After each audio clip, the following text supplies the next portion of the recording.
Hello all, இன்னைக்கு தார் ஷீராவோட evening routine பார்க்கலாமா? இன்னைக்கு வந்து ஷீராவை வந்து மாடிக்கு விடாமல் சும்மா மறைச்சி வச்சுட்டு தடவி கொடுத்து பெட் பண்ணிட்டு இருந்தேன். அவளுக்கு அது பிடிக்கல. என்னை வந்து மாடிக்கு விடு அப்படின்னு சொல்லிட்டா.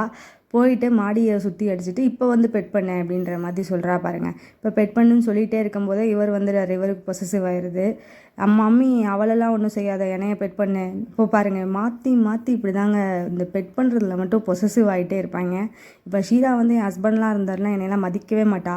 அவர் மட்டும் போதும், அவர் பெட் பண்ணாலே அவளுக்கு போதும். தார் வந்து எப்போவுமே என்னைய தான் ரொம்ப பெட் பண்ண சொல்லிகிட்டே இருப்பான்.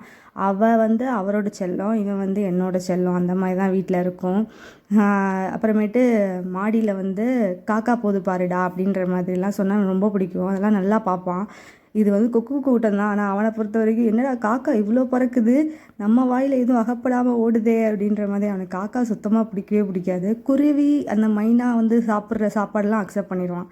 பார்த்திங்களா, இவ வந்துட்டு என்ன அவனுக்கு மட்டும் காமிச்ச, எனக்கு என்ன காட்டலையா, காட்டு மம்மி என்ன பண்ணிகிட்ருக்க அப்படின்ற மாதிரி கேட்குறா பாருங்க.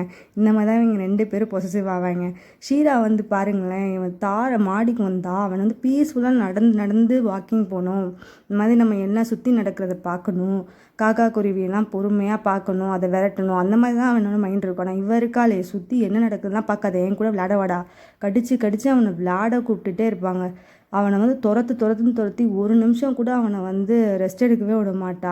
இது வந்து ஷீராவோட பழக்கம். என்னென்னா, ஷீரா வந்து ஓடிக்கிட்டே இருப்பாள், கரெக்டாக சாப்பிடுவா, கரெக்டாக இந்த மாதிரி எக்ஸசைஸ்லேயே இருப்பாள். ஆனால் அவன் வந்து எப்படின்னா, எப்போ வாக்கிங் கூப்பிட்டு போகணுமோ அப்போ தான் வாக்கிங், எப்போ மாடியோ அப்போ தான் மாடி, மற்ற நேரம் சாப்பிட்டு அவன் பிசட் படுத்திருப்பான். ஆனால் ஷீரா அப்படி இருக்கு, ரவுண்ட்லேயே இருப்பாள். அதனால தான் அவள் உடம்பு இப்படி இருக்குது. ப்ளஸ் வந்து ரொம்ப கம்மியான ஃபுட்டு தான் எடுத்துக்குவாள். அதே மாதிரி இந்த சிப்பிப்பாறைலாம் தோற்றுரும் அப்படின்ற மாதிரி தான் இருக்கும். ஆனால் சிப்பிப்பாறை மாதிரி செவரெலாம் தாண்ட மாட்டா. இப்போ சிப்பிப்பாறையெல்லாம் நம்ம வளர்த்தோம்னா செவரெலாம் ஈஸியாக தாண்டிடுவோங்க. நம்ம வந்து ராஜபாளையத்தில் அந்த பிரச்சனை இல்லை. நம்ம வந்து ஃபஸ்ட்லேருந்தே ரெஸ்ட்ரிக்ட் பண்ணி நோ, இதுதான் உன்னோட லிமிட் அப்படிலாம் சொல்லிட்டோன்னா அந்த ரெஸ்ட்ரிக்ஷன்லேயே இருக்கும். சிப்பிப்பாறைலாம் ஈஸியாக வந்து ஹைட்டாக இருக்குமா, பயங்கரமாக தவி போயிடும்.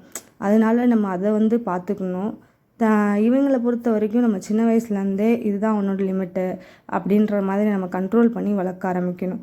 அதே மாதிரி இவங்க 2 பேருக்கும் வந்து நிறையா சிமிலாரிட்டிஸ் இருக்கும்னு நீங்கள் நினைப்பீங்க. அதாவது ராஜபாளையம் மேல் ஃபீமேல் பொறுத்த வரைக்கும் அந்த மாதிரி தான் 2 பேருக்குமே இல்லை. நான் வந்து அதை தனிப்படியாக ஒரு வீடியோ போடுறேன். இங்கே பாருங்கள், நேற்று சூப்பர்வைசர் வேலை பார்ப்பான்னு சொன்னேன்னா கரெக்டாக பார்த்துட்ருக்கான் பாருங்கள்.